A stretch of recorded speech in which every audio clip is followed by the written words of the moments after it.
अध्याय 38।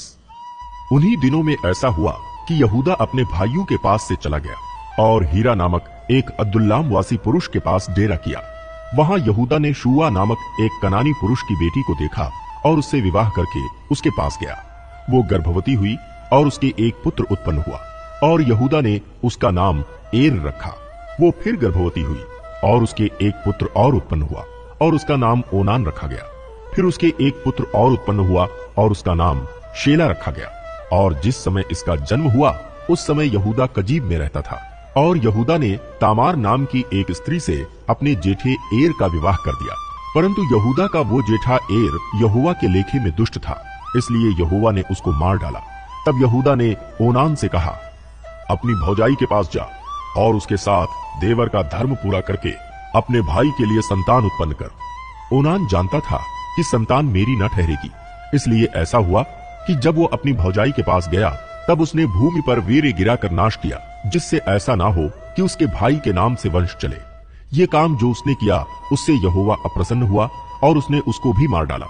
तब यहूदा ने इस डर के मारे कि कहीं ऐसा ना हो कि अपने भाइयों के समान शेला भी मरे, अपनी बहू तामार से कहा, जब तक मेरा पुत्र शेला सियाना ना हो जाए तब तक अपने पिता के घर में विधवा ही बैठी रहे।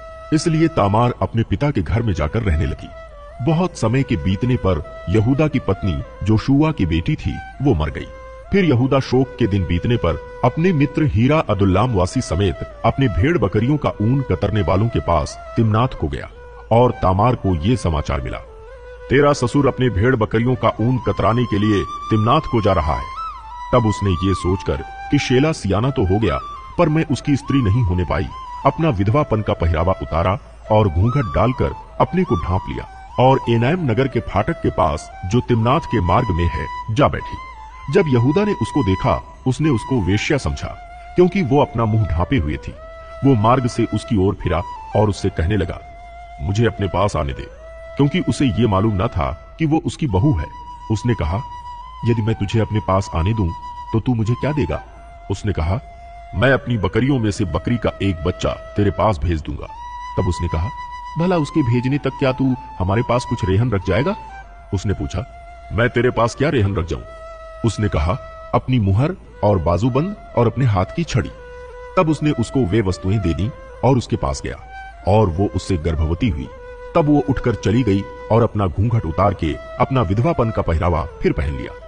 तब यहूदा ने बकरी का एक बच्चा अपने मित्र उस अदुल्लाम वासी के हाथ भेज दिया कि वो रेहन रखी हुई वस्तुएं उस स्त्री के हाथ से छुड़ा ले आए, पर वो स्त्री उसको न मिली। तब उसने वहां के लोगों से पूछा, वो देवदासी जो एनायम में मार्ग की एक ओर बैठी थी कहाँ है? उन्होंने कहा, यहाँ तो कोई देवदासी न थी। इसलिए उसने यहूदा के पास लौट के कहा, मुझे वो नहीं मिली। और उस स्थान के लोगों ने कहा, यहाँ तो कोई देवदासी न थी। तब यहूदा ने कहा, अच्छा, वो बंधक उसी के पास रहने दे, नहीं तो हम लोग तुच्छ गिने जाएंगे। देख, मैंने बकरी का ये बच्चा भेज दिया था पर वो तुझे नहीं मिली। लगभग 3 महीने के बाद यहूदा को ये समाचार मिला, तेरी बहू तामार ने व्यभिचार किया है, वरन वो व्यभिचार से गर्भवती भी हो गई है। तब यहूदा ने कहा, उसको बाहर ले आओ कि वो जलाई जाए। जब उसे बाहर निकाला जा रहा था तब उसने अपने ससुर के पास ये कहला भेजा, जिस पुरुष की ये वस्तुएं हैं उसी से मैं गर्भवती हूँ। फिर उसने ये भी कहलाया, पहचान तो सही कि ये मुहर और बाजूबंद और छड़ी किसकी है? यहूदा ने उन्हें पहचान कर कहा, वो तो मुझसे कम दोषी है, क्योंकि मैंने उसका अपने पुत्र शेला से विवाह न किया और उसने उससे फिर कभी प्रसंग न किया। जब उसके जनने का समय आया तब ये जान पड़ा कि उसके गर्भ में जुड़वे बच्चे हैं। और जब वो जनने लगी तब एक बालक का हाथ बाहर आया और धाय ने लाल सूत लेकर उसके हाथ में ये कहते हुए बांध दिया, पहले यही उत्पन्न हुआ। जब उसने हाथ समेट लिया तब उसका भाई उत्पन्न हो गया। तब उस धाय ने कहा, तू क्यों बरबस निकल आया है? इसलिए उसका नाम पेरेस रखा गया।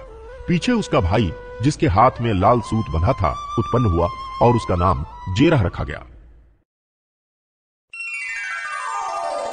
अध्याय 39। जब यूसुफ मिस्र में पहुंचाया गया तब पोतीपर नामक एक मिस्री ने, जो फिरौन का हाकिम और अंगरक्षकों का प्रधान था, उसको इश्माएलियों के हाथ से जो उसे वहां ले गए थे मोल लिया। यूसुफ अपने मिस्री स्वामी के घर में रहता था और यहोवा उसके संग था, इसलिए वो भाग्यवान पुरुष हो गया। और यूसुफ के स्वामी ने देखा कि यहोवा उसके संग रहता है, और जो काम वह करता है उसको यहोवा उसके हाथ से सफल कर देता है। तब उसकी अनुग्रह की दृष्टि उस पर हुई और वह उसकी सेवा टहल करने के लिए नियुक्त किया गया। फिर उसने उसको अपने घर का अधिकारी बना के अपना सब कुछ उसके हाथ में सौंप दिया।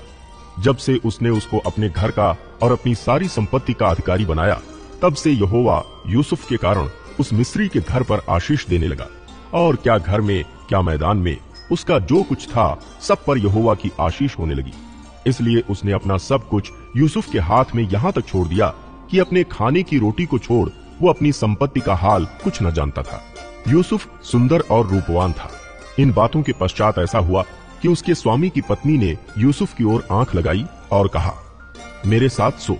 पर उसने अस्वीकार करते हुए अपने स्वामी की पत्नी से कहा, सुन, जो कुछ इस घर में है मेरे हाथ में है, उसे मेरा स्वामी कुछ नहीं जानता, और उसने अपना सब कुछ मेरे हाथ में सौंप दिया है। इस घर में मुझसे बड़ा कोई नहीं, और उसने तुझे छोड़ जो उसकी पत्नी है मुझसे कुछ नहीं रख छोड़ा। इसलिए भला मैं ऐसी बड़ी दुष्टता करके परमेश्वर का अपराधी क्यों बनूं?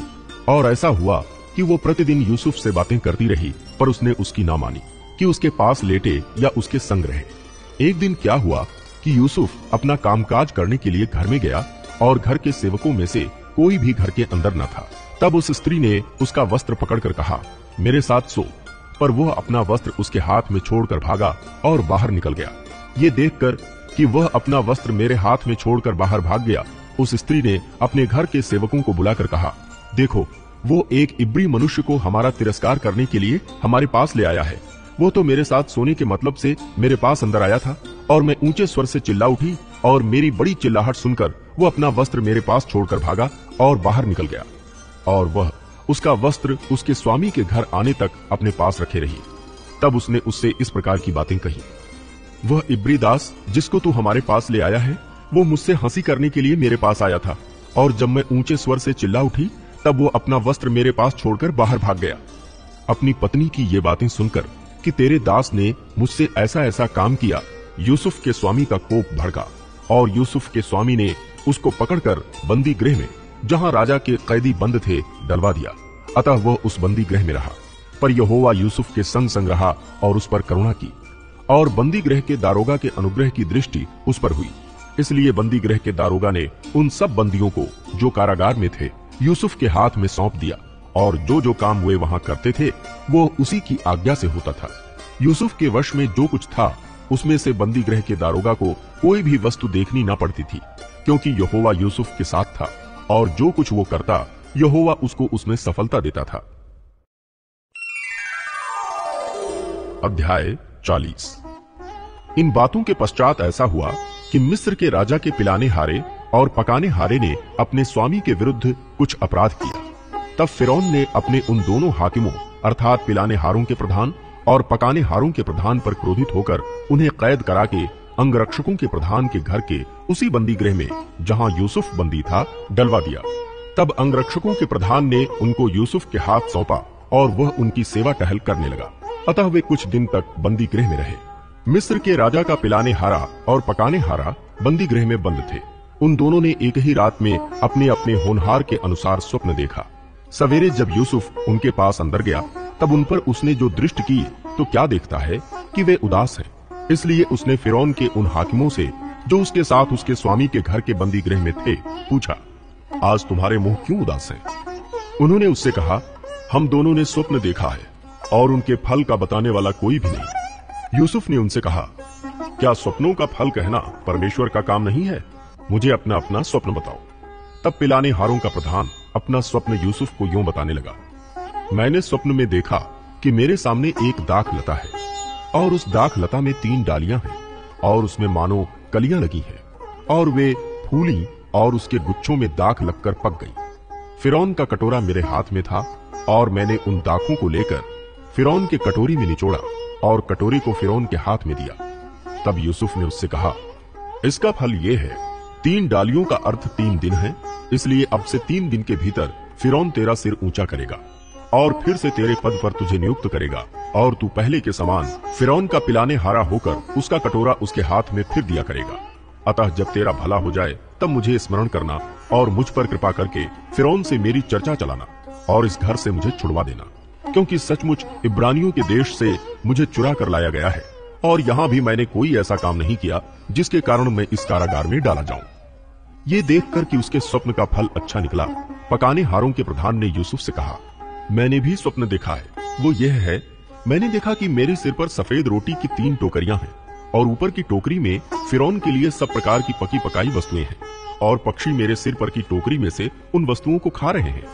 यूसुफ ने कहा, इसका फल यह है, 3 टोकरियों का अर्थ 3 दिन है। अब से 3 दिन के भीतर फिरौन तेरा सिर कटवाकर तुझे एक वृक्ष पर टंगवा देगा और पक्षी तेरे मांस को नोच नोच कर खाएंगे। तीसरे दिन फिरौन का जन्मदिन था। उसने अपने सब कर्मचारियों को भोज दिया और उनमें से पिलाने हारों के प्रधान और पकाने हारों के प्रधान दोनों को बंदी गृह से निकलवाया। पिलाने हारों के प्रधान को तो पिलाने हारे के पद पर फिर से नियुक्त किया और वह फिरौन के हाथ में कटोरा देने लगा, पर पकाने हारों के प्रधान को उसने टंगवा दिया, जैसा कि यूसुफ ने उनके स्वप्नों का फल उनसे कहा था। फिर भी पिलाने हारों के प्रधान ने यूसुफ को स्मरण न रखा, परंतु उसे भूल गया। अध्याय 13। उसी दिन यीशु घर से निकलकर झील के किनारे जा बैठा और उसके पास ऐसी बड़ी भीड़ इकट्ठी हुई कि वो नाव पर चढ़ गया और सारी भीड़ किनारे पर खड़ी रही और उसने उनसे दृष्टांतों में बहुत सी बातें कही। एक बोने वाला बीज बोने निकला। बोते समय कुछ बीज मार्ग के किनारे गिरे और पक्षियों ने आकर उन्हें चुग लिया। कुछ बीज पथरीली भूमि पर गिरे जहां उन्हें बहुत मिट्टी ना मिली और गहरी मिट्टी ना मिलने के कारण वे जल तो गए, पर सूरज निकलने पर वे जल गए और जड़ न पकड़ने से सूख गए। कुछ बीज झाड़ियों में गिरे और झाड़ियों ने बढ़कर उन्हें दबा डाला। पर कुछ बीज अच्छी भूमि पर गिरे और फल लाए, कोई 100 गुना, कोई 60 गुना और कोई 30 गुना। जिसके कान हो वो सुन ले। चेलों ने पास आकर उससे कहा, तू लोगों से दृष्टांतों में क्यों बातें करता है? उसने उत्तर दिया, तुमको स्वर्ग के राज के भेदों की समझ दी गई है, पर उनको नहीं, क्योंकि जिसके पास है उसे दिया जाएगा और उसके पास बहुत हो जाएगा, पर जिसके पास कुछ नहीं है उससे जो कुछ उसके पास है वो भी ले लिया जाएगा। मैं उनसे दृष्टांतों में इसलिए बातें करता हूं कि वे देखते हुए नहीं देखते और सुनते हुए नहीं सुनते और न ही समझते। उनके विषय में यशायाह की ये भविष्यवाणी पूरी होती है, तुम कानों से तो सुनोगे पर समझोगे नहीं और आंखों से तो देखोगे पर तुम्हें ना सूझेगा, क्योंकि इन लोगों का मन मोटा हो गया है और वे कानों से ऊंचा सुनते हैं और उन्होंने अपनी आंखें मूंद ली हैं। कहीं ऐसा ना हो कि वे आंखों से देखें और कानों से सुनें और मन से समझें और फिर जाएं और मैं उन्हें चंगा करूं। पर धन्य है तुम्हारी आंखें कि वे देखती हैं और तुम्हारे कान कि वे सुनते हैं, क्योंकि मैं तुमसे सच कहता हूं कि बहुत से भविष्यद्वक्ताओं ने, अपने धर्मियों ने चाहा कि जो बातें तुम देखते हो देखें पर ना देखें और जो बातें तुम सुनते हो सुने पर ना सुनी। अब तुम बोने वाले के दृष्टांत का अर्थ सुनो। जो कोई राज्य का वचन सुनकर नहीं समझता, उसके मन में जो कुछ बोया गया था उसे वो दुष्ट आकर छीन ले जाता है। ये वही है जो मार्ग के किनारे बोया गया था और जो पथरीली भूमि पर बोया गया, ये वो है जो वचन सुनकर तुरंत आनंद के साथ मान लेता है, पर अपने में जड़ न रखने के कारण वो थोड़े ही दिन का है और जब वचन के कारण क्लेश या उपद्रव होता है तो तुरंत ठोकर खाता है। जो झाड़ियों में बोया गया, ये वो है जो वचन को सुनता है, पर इस संसार की चिंता और धन का धोखा वचन को दबाता है और वो फल नहीं लाता। जो अच्छी भूमि में बोया गया, ये वो है जो वचन को सुनकर समझता है और फल लाता है, कोई 100 गुना, कोई 60 गुना और कोई 30 गुना। यीशु ने उन्हें एक और दृष्टांत दिया।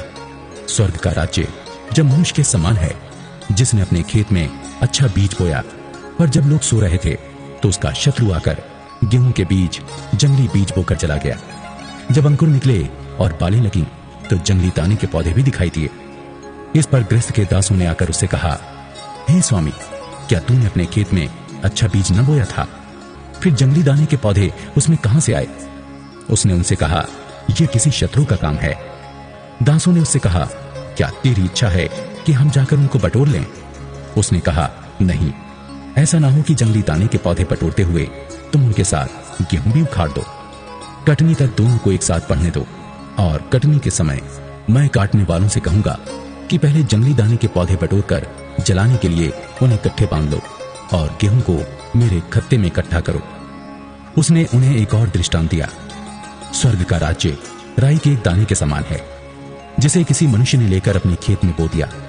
वो सब बीजों से छोटा तो होता है, पर जब बढ़ जाता है तब सब साग पात से बड़ा होता है और ऐसा पेड़ हो जाता है कि आकाश के पक्षी आकर उसकी डालियों पर बसेरा करते हैं। उसने एक और दृष्टांत उन्हें सुनाया। स्वर्ग का राज्य खमीर के समान है, जिसको किसी स्त्री ने लेकर 3 पसेरी आटे में मिला दिया और होते होते वो सब खमीरा हो गया। ये सब बातें यीशु ने दृष्टांतों में लोगों से कही और बिना दृष्टांत वो उनसे कुछ न कहता था, कि जो वचन भविष्यद्वक्ता के द्वारा कहा गया था वो पूरा हो। मैं ये दृष्टांत कहने को अपना मुंह खोलूंगा। मैं उन बातों को जो जगत की उत्पत्ति से गुप्त रही हैं प्रकट करूंगा। तब वो भीड़ को छोड़कर घर में आया और उसके चेलों ने उसके पास आकर कहा, खेत के जंगली दाने का दृष्टांत हमें समझा दे। उसने उनको उत्तर दिया, अच्छे बीज का बोने वाला मनुष्य का पुत्र है। खेत संसार है। अच्छा बीज राज्य की संतान और जंगली बीज दुष्ट की संतान है। जिस शत्रु ने उनको बोया वो शैतान है। कटनी जगत का अंत है और काटने वाले स्वर्गदूत हैं। अतः जैसे जंगली दाने बटोरे जाते और जलाए जाते हैं, वैसा ही जगत के अंत में होगा।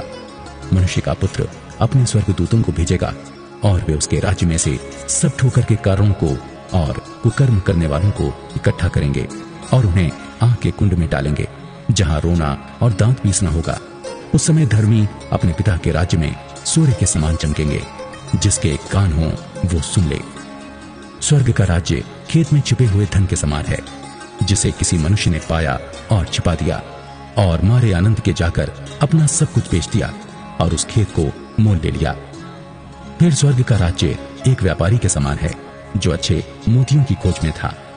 जब उसे एक बहुमूल्य मोती मिला तो उसने जाकर अपना सब कुछ बेच डाला और उसे मोल ले लिया। फिर स्वर्ग का राज्य उस बड़े जाल के समान है जो समुद्र में डाला गया और हर प्रकार की मछलियों को समेट लाया। और जब जाल भर गया तो मछुए उसको किनारे पर खींच लाए और बैठकर अच्छी अच्छी तो बर्तनों में इकट्ठा की और निकम्मी निकम्मी फेंक दी। जगत के अंत में ऐसा ही होगा। स्वर्गदूत आकर दुष्टों को धर्मियों से अलग करेंगे और उन्हें आग के कुंड में डालेंगे, जहां रोना और दांत पीसना होगा। क्या तुमने ये सब बातें समझी? उन्होंने उससे कहा, हाँ। उसने उनसे कहा, इसलिए हर एक शास्त्री जो स्वर्ग के राज्य का चेला बना है उस गृहस्थ के समान है, जो अपने भंडार से नई और पुरानी वस्तुएं निकालता है। जब यीशु ये सब दृष्टांत कह चुका तो वहां से चला गया और अपने नगर में आकर उनके आराधनालय में उन्हें ऐसा उपदेश देने लगा कि वे चकित होकर कहने लगे, इसको ये ज्ञान और सामर्थ्य के काम कहां से मिले? क्या ये बढ़ई का बेटा नहीं? और क्या इसकी माता का नाम मरियम और इसके भाइयों के नाम याकूब, यूसुफ, शमौन और यहूदा नहीं? और क्या इसकी सब बहनें हमारे बीच में नहीं रहती? फिर इसको ये सब कहां से मिला? इस प्रकार उन्होंने उसके कारण ठोकर खाई। पर यीशु ने उनसे कहा, भविष्यद्वक्ता का अपने देश और अपने घर को छोड़ और कहीं निरादर नहीं होता। और उसने वहां उनके अविश्वास के कारण बहुत से सामर्थ के काम नहीं किए।